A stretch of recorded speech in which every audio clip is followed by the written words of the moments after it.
Bienvenidos a Historias de la Protohistoria, el podcast de Astures.es. Soy Alfonso Sánchez.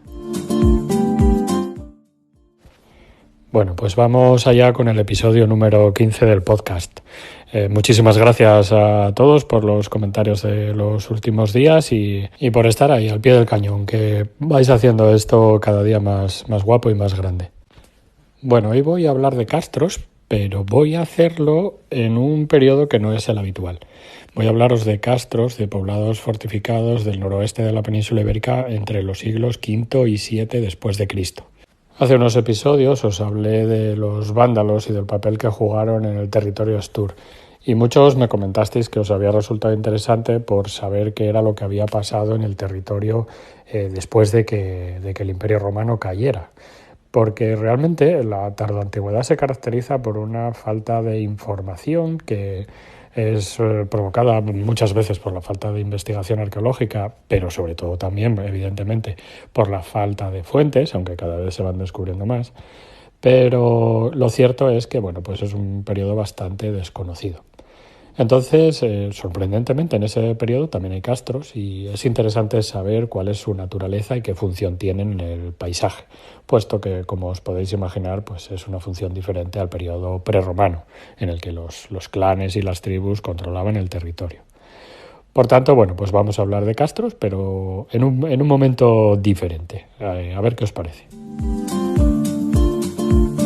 Lo cierto es que el estudio de los castros en este periodo, que va del final del Imperio Romano al comienzo de la época medieval, pues ha estado inscrito en una consideración de procesos de larga duración que en muchas ocasiones realmente tampoco nos deja ver objetivamente las circunstancias en las que se produce la ocupación de estos poblados fortificados.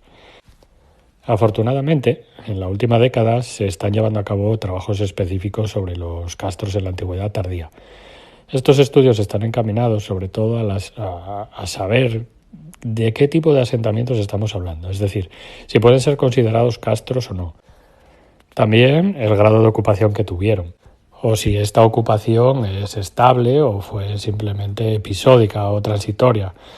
Y en este aspecto juegan un papel muy importante las cronologías específicas que se obtienen en estos asentamientos. Este proceso ha llevado a una redefinición de los castros tardoantiguos y de esos procesos de ocupación que experimentaron en este periodo. El punto de partida tenemos que buscarlo siempre en el Bajo Imperio Romano. El mundo romano experimenta una serie de transformaciones en ese momento que han sido definidas por algunos autores como crisis, pero que en la actualidad parece que se está reformulando esta idea y actualmente la tendencia es a considerar que en lugares como por ejemplo en Hispania el Bajo Imperio fue un momento de cierto auge económico más que de una crisis. Lo que está claro es que hay una transformación que afecta tanto a la estructura social como al poblamiento del territorio. El fin de la minería romana en el noroeste provocó un abandono masivo de esos asentamientos que estaban dedicados a esta actividad y que no tenían otra función adicional, por ejemplo la función administrativa. Los castros que tienen algún aspecto, digamos, de importancia dentro de la administración romana, permanecen, pero los que solo se dedican a esta actividad ya no tienen sentido. De hecho, es que hace 2 siglos que los castros han perdido sentido dentro del esquema territorial romano. Las transformaciones del territorio son evidentes. En algunos casos se va a producir una concentración de población y que en muchas ocasiones corresponden a los grandes poblados del periodo prerromano. Os hablo, por ejemplo, de San Fins o Santa Tecla en Galicia. Sería lo mismo que pasaría en Lancia o en castros como Vergidum entre los Astures. En estos castros, digamos que el urbanismo ya está especializado en pequeñas agrupaciones, podemos llamarles barrios en algunas ocasiones, que tienen distintas actividades. Y de hecho, en el urbanismo de estos poblados ya se observa la emergencia de algunas élites, digamos, que tienen más que ver con procesos como comercio o fabricación metalúrgica, etcétera, más que de una producción agropecuaria directa. En este conjunto existe un tercer grupo de asentamientos que van a demostrar una larga perduración y de hecho son lo contrario a lo que acabamos de decir. Son los pequeños castros de montaña, que se han resistido a la implantación de las villas rurales en el territorio, puesto que en esos espacios de montaña este sistema de explotación no parece muy viable y parece que perviven hasta un momento avanzado ya de la tardoantigüedad.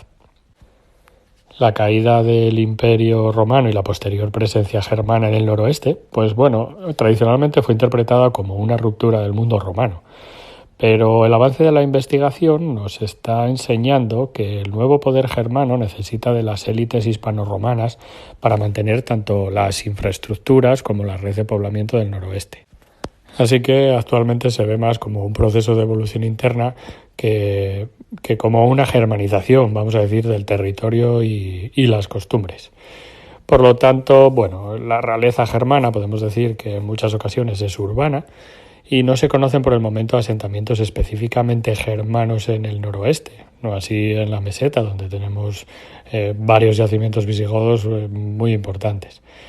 Por lo que la hipótesis más generalizada es que se van a establecer en los núcleos urbanos hispano-romanos. Os pongo un ejemplo. Bracara como capital del reino suevo. Desde estos asentamientos, que por cierto era desde donde se ejercía el poder antes, estas nuevas élites pues van a ejercer un poder que se articula sobre el viejo esquema de poblamiento romano.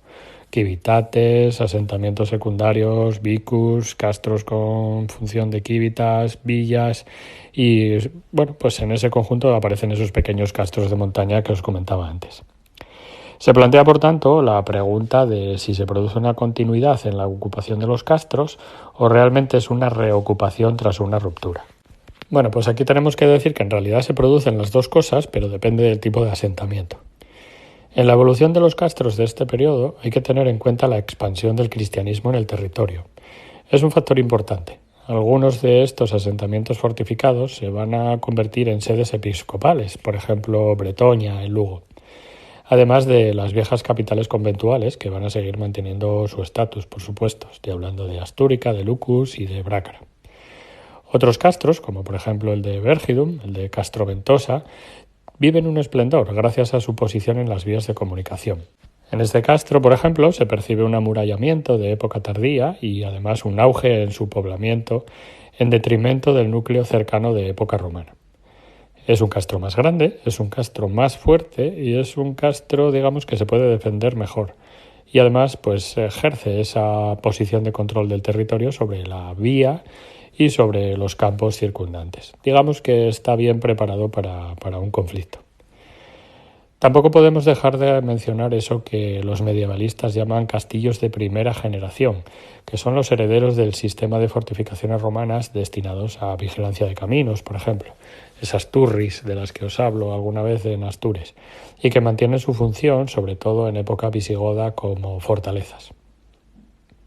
Por tanto, podríamos hacer una primera clasificación de los asentamientos fortificados en la antigüedad tardía. Los estudios más recientes sobre estos castros tienden a hacer una división entre dos periodos, dependiendo de si los factores que dinamizan su poblamiento son externos o internos. Hay un periodo hasta el siglo VII en el que vemos los siguientes tipos de poblaciones fortificadas. Los castros en altura, como hábitat de continuidad, son esos pequeños castros de montaña que siguen siendo el sistema habitual de poblamiento porque mantienen su carácter de unidad de explotación agroganadera, sobre todo en aquellos lugares donde el valle sigue siendo la unidad principal de poblamiento. En este caso, pues toda la montaña central asturiana. En realidad, la presencia de una autoridad u otra no supone una gran diferencia en este sentido para estas poblaciones, puesto que al final la base de subsistencia es la misma. Este modelo sucumbe solo ante la expansión por el territorio de las aldeas abiertas, que van a surgir como modelo de explotación al final del periodo tardoantiguo. Otro tipo de asentamientos de esta época son los castella, los que están asociados a villas. Son castros que están relacionados con el final del mundo de las villas y con periodos de inseguridad social, en donde se refugian las élites que dominan la explotación del mundo agrario del noroeste. Aquellos dominus de las villas ahora ven amenazada su posición y tienen que refugiarse en lugares fortificados. Estos lugares están vinculados de una forma más directa en jerarquía con los castros y con las civitates y cumplen una función administrativa. Le debemos a Idacio la definición de estos asentamientos. Se trata de lugares fortificados que son reocupados por población hispano-romana de bajo estatus, vamos a decir, con una finalidad de refugio temporal ante la inestabilidad generada en el territorio por los diversos conflictos sociales, sobre todo también por la caída del poder estatal que al final pues era la que garantizaba la seguridad con un ejército profesional. Es una medida de protección de las clases menos favorecidas. Y en estos asentamientos, que en realidad son castros, vemos una triple funcionalidad. Vemos que sirven como unidad de explotación de territorio de montaña, vemos que tienen una función administrativa, dependiendo de la jerarquía del asentamiento, y en otras simplemente vemos que son un refugio de la población. El segundo periodo, el que comienza a partir del siglo VII, está caracterizado ya por una expansión de la ocupación del paisaje. Esta propuesta parte de la base de que en el momento en el que se expande el sistema de aldeas y alcanza el territorio de montaña, se va a producir una reocupación de algunos castros, que por otra parte siempre han estado presentes en el paisaje y son de sobra conocidos por esas poblaciones. En este caso ya no se trata de la necesidad de protección generada por factores exógenos, sino que es una necesidad interna, es el fruto de la evolución de un sistema de apropiación del paisaje que va a dar lugar a los nuevos sistemas agrarios que caracterizan a la Edad Media. Por último, es interesante ver la distribución del paisaje rural durante la Antigüedad tardía. Lo que caracteriza este momento es el fin de las villas. Es un proceso largo que alcanza en algunos casos los siglos VI y VII después de Cristo y que tiene como consecuencia la ocupación de esos castella en la que se refugian las élites rurales que abandonan esos centros de poder, las villas, que se caracterizan por estar en lugares abiertos para controlar el territorio y que lo cierto es que no ofrecen garantías de protección. En este caso, pues estas élites se desplazan a pequeños castillos que suelen edificarse sobre asentamientos antiguos que ya estaban fortificados. Y por eso, cuando a veces se excava en un castillo medieval, pues nos encontramos debajo un castro.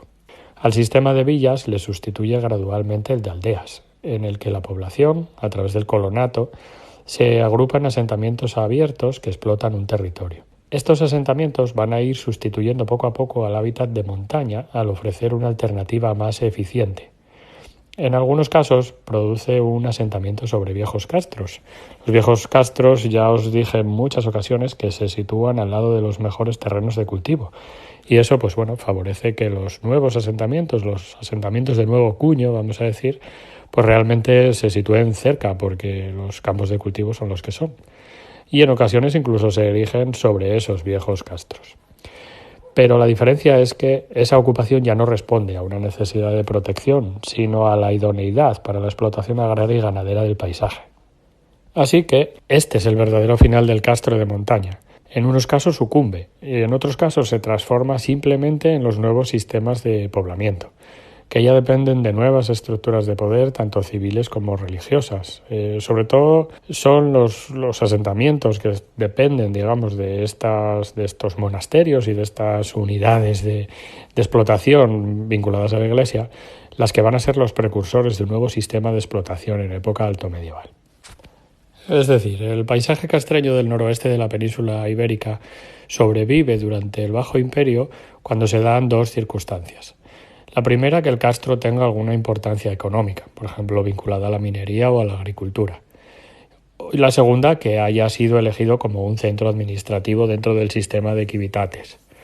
Estos castros de época romana ya se han transformado y más que a una evolución indígena podemos atribuir su evolución a esas nuevas necesidades de la administración estatal. Pero una vez que cae ese poder, el poder del Estado, los asentamientos van a correr distinta suerte. Aquellos que tienen una jerarquía sobre el resto y sirven a los intereses del nuevo poder como centros administrativos o de recaudación de impuestos, pues van a sobrevivir. De hecho, no sobreviven todos, ya que asistimos al final de los grandes poblados castreños en favor de otros tipos de poblamiento protofeudal. Aquí tiene importancia sobre todo la ciudad. Las ciudades son las que van a mantener ese estatus, digamos, sobre el resto del territorio y son las únicas que plantean una solución de continuidad a esa ocupación. Además, no debemos olvidar que son las sedes episcopales, con lo cual, pues bueno, tienen garantizada, digamos, esa subsistencia, y desde ellas es desde donde se va a organizar esa nueva colonización del espacio en una época alto medieval. La ocupación tardía de los castros de la montaña se debe principalmente a que mantienen su funcionalidad como unidades de explotación del territorio, sobre todo en el norte, donde el valle es, digamos, la unidad clásica de explotación. En el sur de la cordillera, así como en el sur de Galicia y el norte de Portugal, la ocupación de algunos grandes ópida, como Lancia, Vergidum, etc., responden a una funcionalidad civil y administrativa. No olvidemos también que tienen una capacidad defensiva bueno, pues que se ha reforzado además en el Bajo Imperio en muchas ocasiones, y que son los únicos que ofrecen esa capacidad de defensa. Aquellos que sobreviven pues van evolucionando hacia un sistema urbano que realmente está impulsado por la administración y la Iglesia. Asistimos a una reocupación en momentos de inestabilidad socioeconómica por un lado, y a una pervivencia en la ocupación de los castros hasta que el nuevo sistema de aldeas y hábitats abiertos, digamos, transforman la forma de explotar el territorio. A continuación voy a poneros dos ejemplos de asentamientos de este tipo que vais a ver que tienen diferente naturaleza completamente. Pero en ellos sí que percibimos algunas de esas estructuras de poder, y las descubrimos de forma indirecta. Vais a ver por qué. El primero es el asentamiento de Argandenes. Argandenes es una pequeña localidad del concejo de Piloña que se sitúa a menos de 3 kilómetros en línea recta de Infiesto. A unos 500 metros de la población actual se levanta una suave loma en cuya ladera la suerte permitió que en el transcurso de unas obras, en 2010, se documentara una importante necrópolis tardoantigua. Sin embargo, uno de los enigmas de este descubrimiento aún sigue sin resolver. ¿De dónde proceden los más de 30 cuerpos descubiertos en este espacio funerario? La cronología de los enterramientos hace que sea compleja su determinación. Lo es porque es un amplio abanico de tiempo, entre los siglos IV y el VII después de Cristo. En ese intervalo los tipos de hábitat se multiplicaron en la Asturias transmontana, quizá a causa de su topónimo, que ha sido relacionado con el clan de los Lugoni y Arganticaeni, por el parecido con Argandenes. Se sugirió que el lugar podría haber estado poblado desde la Edad del Hierro. Si lo estuvo, la ubicación más probable es la pequeña loma cercana a la necrópolis, en cuya ladera pues, es donde se han encontrado los restos arqueológicos. Pero a día de hoy sigue sin estar clara esa ocupación tan temprana. Vamos a hacer una pequeña revisión de este lugar, de esta necrópolis, y vais a ver por qué es tan difícil saber qué tipo de ocupación tenían pues estos poblados, digamos, en la época tardoantigua. La pequeña loma, orientada a mediodía, se sitúa a unos 300 metros sobre el nivel del mar, en una ladera al norte del cauce del río Piloña. El lugar está protegido de los vientos del norte por las elevaciones de la Sierra del Pino, que corren paralelas a este cauce. En sus cercanías hay fuentes y un pequeño arroyo que abastecerían sin problemas a una población estable. Las dimensiones de la hipotética área habitable de esta loma son de algo más de 1 hectárea. Es un tamaño que se parece bastante al tamaño promedio de los castros transmontanos del centro-oriente de Asturias. De hecho, el sistema tiene la forma de una pequeña acrópolis a la que suceden por el lado norte una vaguada y por el lado sur, que es el que mejor defendido está, un posible foso que tiene unos 500 metros de longitud y una profundidad media de 3 metros. De hecho, alcanza los 6 metros en algún punto. En las inmediaciones de lo que se ha denominado acrópolis, es decir, en la parte superior de esta loma, hay 3 muros, de los cuales uno tiene 4 metros de ancho. Parece claro que esas dimensiones realmente pues no hablan de un cierre de ganado ni nada por el estilo, sino que parece pues más bien una muralla. Precisamente en este lugar es donde se han documentado una serie de estructuras, de edificaciones, 4 creo recordar que tienen pues como unos 3 metros de diámetro. Y fuera de este espacio hay otras estructuras que en realidad tienen forma rectangular, pero esquinas redondeadas de 5x4 aproximadamente. El problema de todo es la dificultad en saber el momento, digamos, de construcción de estos edificios. La que consta con seguridad es la existencia de una capilla con advocación a San Pedro que está situada al norte de la zona más alta de la colina. De ella no hay más información que la que recogieron los autores que hicieron las únicas, intervenciones arqueológicas en Argandenes hasta la actualidad. En el lugar se documentaron restos de cerámica roja con apariencia, dicen los autores, similar a terra sigillata, cerámica gris con incisiones y un fragmento de cerámica negra con incisiones también muy parecida a la anterior. Todos los fragmentos fueron hallados en la parte superior, cerca de las estructuras circulares de piedra. Tras la primera revisión del lugar, que se realizó en los años 80, lo más significativo fue el descubrimiento de algunas evidencias. Por ejemplo, una fantástica piedra decorada con entrelazados que procede de esta localidad y que fue publicada en 2009 por Alberto Álvarez Peña y Amadeu Benavente. Estos autores sugieren la posibilidad de que estemos ante un lugar destacado desde tiempos antiguos basándose en la calidad de la pieza y sobre todo en su morfología, que presenta los típicos entrelazados que encontramos, por ejemplo, en la metalurgia prerromana. Pero ojo, también los encontramos en época medieval y tardoantigua. Un año después del descubrimiento de esta pieza, se descubriría la necrópolis tardoantigua que os dije antes y que puso definitivamente el foco de atención en este lugar. Lo más significativo de la necrópolis es un espacio rectangular de piedra caliza con restos de 19 enterramientos. Es el elemento principal de la necrópolis. Se cree que fue una especie de panteón por la cantidad de restos óseos encontrados. Y allí las tumbas, que son de diversa construcción, datan entre los siglos IV y VII después de Cristo, con un apogeo, vamos a decir, en el siglo VI. Allí aparecieron elementos ornamentales y de ofrenda, indicando la importancia social de los que estaban enterrados. La construcción romana, tardorromana, original, se mezcló con elementos visigodos, propios de épocas posteriores. Bueno, pues pese a todas estas evidencias, la opinión generalizada es que no es posible atribuir a esta pequeña loma la consideración de castro de la Edad del Hierro, ni siquiera por la aparición de esa estela decorada con motivos, de entrelazados. Ningún autor, hasta ahora, lo tienen en cuenta como tal, a pesar del profundo análisis del complejo castreño transmontano que han hecho, por ejemplo, Fajul Peraza y otros. Nadie da por positivo, la existencia de un castro prerromano en Argandenes. La disposición de los muros no parece responder a una ocupación de un periodo prerromano, ni por los materiales ni por la técnica de elaboración de los mismos. Las edificaciones circulares, que fueron propuestas como casas en los años 80, realmente tampoco se corresponden con la morfología ni con el tamaño medio de las viviendas castreñas de paredes curvas al uso. En sus modelos más pequeños, las casas de los castros duplican en diámetro a las de Argandenes. Y solo corresponden a estas dimensiones, vamos a decir, los edículos que tienen un carácter de edificio auxiliar, como graneros o talleres. Entonces la pregunta es, si esto no es un castro, ¿qué es? Pues bueno, posiblemente estemos ante uno de esos lugares fuertes que toman forma en el periodo tardoantiguo y cuyo origen podríamos decir que está en la debilidad del Estado en el Bajo Imperio, y que permitió, o casi mejor dicho, obligó a unas élites rurales asturromanas a tomar las riendas del territorio. Es el mismo proceso que vimos en Veranes y que vemos en otras villas. Cuando el sistema romano se desmorona, estas élites, como os dije, son el último reducto de poder en un territorio periférico que ya no cumple esa función de abastecedor de un Estado imperial. Estas gentes crecen a la sombra de otra debilidad, la de los reinos germanos, que realmente tampoco son capaces de ejercer un poder territorial en esta zona.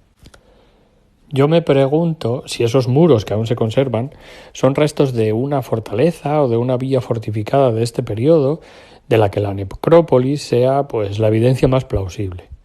Las cerámicas aparecidas en la Acrópolis no desentonan con los tipos cerámicos tardoantiguos, ni siquiera tampoco la estela decorada, cuyo motivo principal, como os digo, si bien aparece en un momento prerromano, tampoco es extraño en épocas posteriores bajo dominio germano. De hecho, el propio topónimo de Argandenes no tiene por qué hacer referencia a un asentamiento de los Lugoni, Arganticaeni prerromanos, sino a un territorio que fue ocupado por ellos en la antigüedad y que quedó fijado en la toponimia imperial del territorio a través del sistema de quivitates. Un fenómeno parecido, por ejemplo, lo vemos en el genérico Rucones de época tardoantigua, que en realidad parece hacer referencia a los Lugones históricos, cuando hacía 5 siglos que ya habían desaparecido. Pues bien, Realmente lo que parece que nos recogen las fuentes de época tardoantigua es la existencia de unas gentes que habitan un territorio que fue conocido así en la antigüedad, el territorio de los lugones. Para mí, personalmente, ese es el origen de la terminología que utilizan las fuentes cuando hablan de rucones.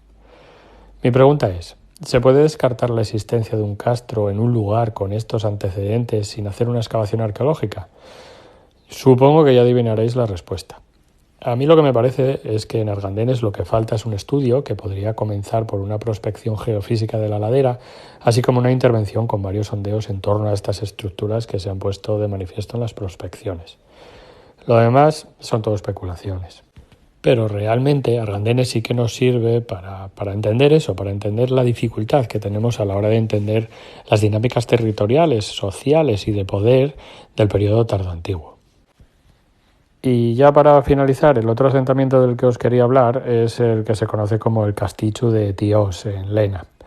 Y que, bueno, pues yo participé en la limpieza estratigráfica, como ya sabéis los que leéis Astures, y nos llevamos una sorpresa, porque pensamos que era un castro y lo que nos encontramos fue una fortaleza de las más antiguas del reino de Asturias.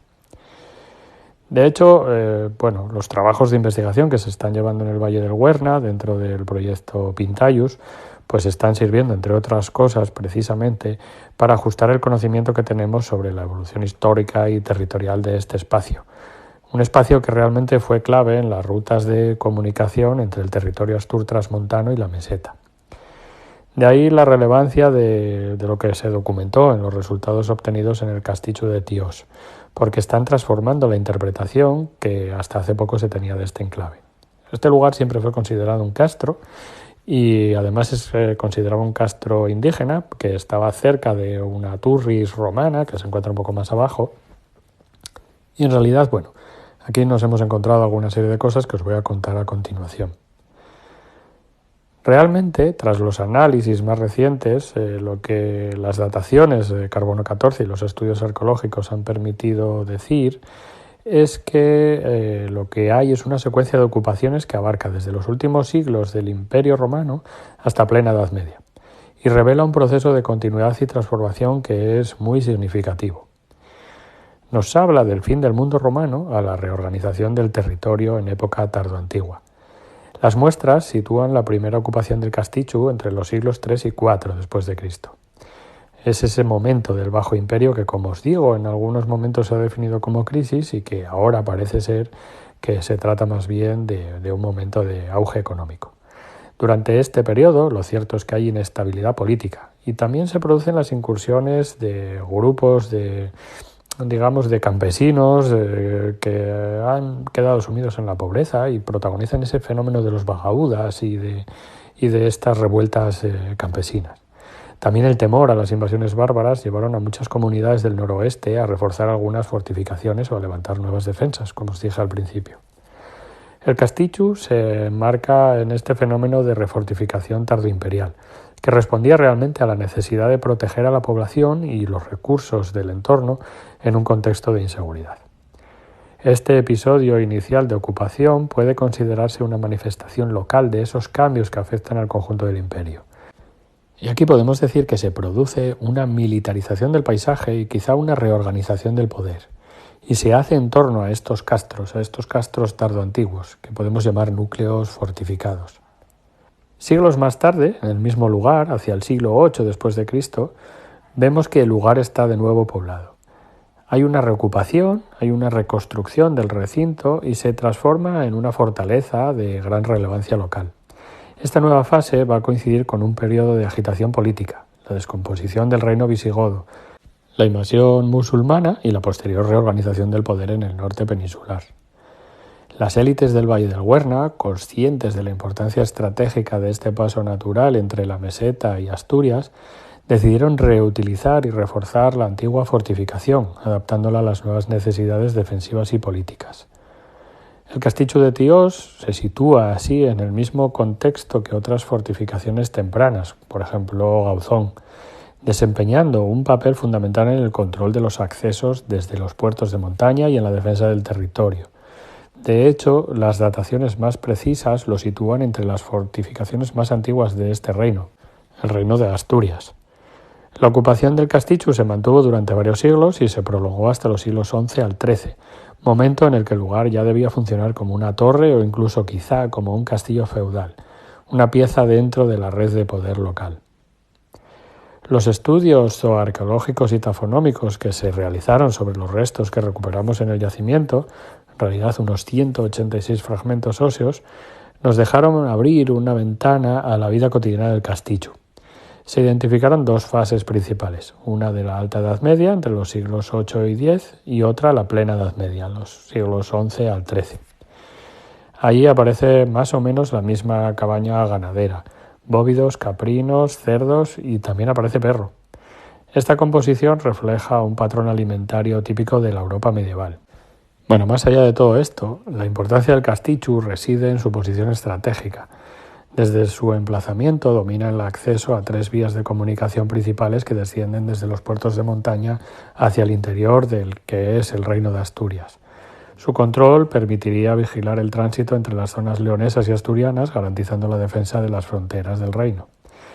A pesar de la ausencia de referencias documentales directas sobre el Castichu, la evidencia arqueológica es concluyente. Este lugar tuvo un papel relevante tanto en la transición del mundo romano al medieval como en la organización primaria, digamos, del Reino de Asturias.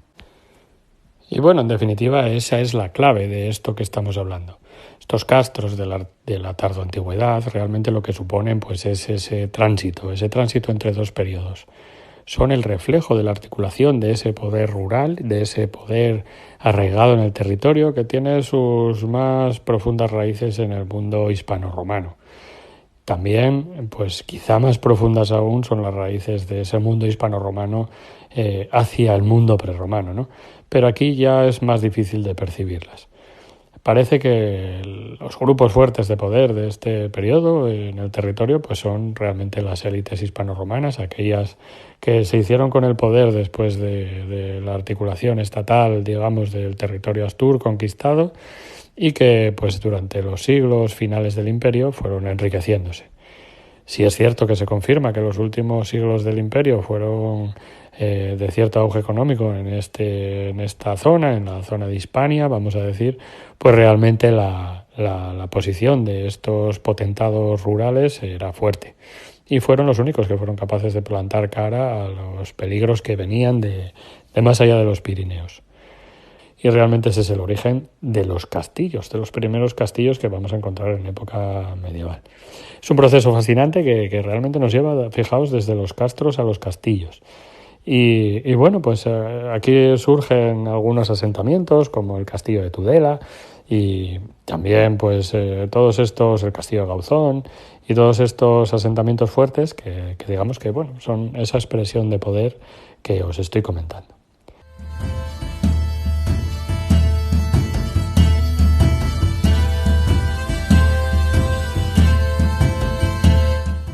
Hasta aquí el episodio, espero que os haya gustado. La verdad es que es un tema súper interesante, el tema de la organización territorial y de poder de la tardoantigüedad y que realmente está poco estudiado. Así que si entre los que me escucháis hay algún estudiante, pues os animo a que incidáis en vuestra investigación hacia ese punto, porque la verdad es que es un tema que en el futuro tiene que darnos muchas sorpresas. La arqueología nos está abriendo pues un poquitín, digamos, ese camino, pero todavía queda muchísimo por hacer. Es un campo súper interesante de estudio y en el que ya os digo que queda todo por hacer. Ahí tenéis carrera. Así que nada más. Si acabáis de llegar a este podcast y os ha gustado, pues nada, suscribiros. También os invito a que os paséis por astures.es, donde tiene la base mi proyecto de divulgación, Astures, y ahí también encontraréis mis redes sociales, en Instagram, en Facebook, en YouTube y bueno, también en iVoox, que en todos ellos es donde vais a encontrar algún contenido mío. Lo dicho, pues muchísimas gracias por llegar hasta aquí y nos vemos en el episodio número 16.